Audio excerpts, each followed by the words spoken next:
This video is for the executive branch vocabulary, and we start with the word execute, which you may recognize in the word executive, and execute means to carry out. And the chief function of the executive branch is to enforce or carry out laws. So don't think of execute in terms of the guillotine and executing someone. In this case, the executive branch has to carry out the laws. So the legislative branch makes the laws, that's great, but what if nobody follows the laws? It's got to be up to the executive branch to make sure people are following those laws. Execute, to carry out. Next word is appoint. The executive branch does a lot of appointing. Appointing means to place in charge of. To place in charge of, as in to place in charge of the Supreme Court. To place in charge of one of the many departments that make up the executive branch, such as the State Department, the Department of Homeland Security, the Justice Department, the Department of Education. So the president has to appoint the people who are in charge of these departments. In the state of Virginia, or the Commonwealth, the governor appoints people for different state positions, but it's always the job of the executive to do the appointing. Go to the next page. Diplomat.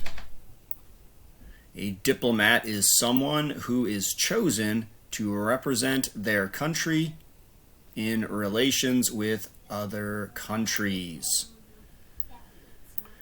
And in this part of the country, we have a lot of diplomats from foreign countries in Washington, D.C., and they work at the embassies of their country. A diplomat is an executive branch word because, well, one, the executive has to appoint diplomats to foreign countries, but also because the president himself is the chief diplomat. In other words, the president is the chief representative of the United States to other countries around the world. Diplomat. Someone chosen to represent their country in relations with other countries.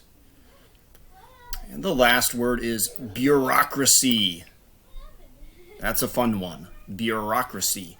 And that means all the departments and agencies that make up the executive branch. Some of these departments I've already mentioned in this quick video. The Department of Homeland Security, the State Department, the Department of Education, the Department of Transportation, the Department of Veteran Affairs, Health and Human Services. All of these departments make up what we call the bureaucracy. And those would be in the federal bureaucracy, but there's also a state bureaucracy and even a local government bureaucracy. But no matter how you slice it, the bureaucracy is always part of the executive branch. Somebody that works in the bureaucracy is sometimes called a bureaucrat, working in one of the many bureaus of the executive branch.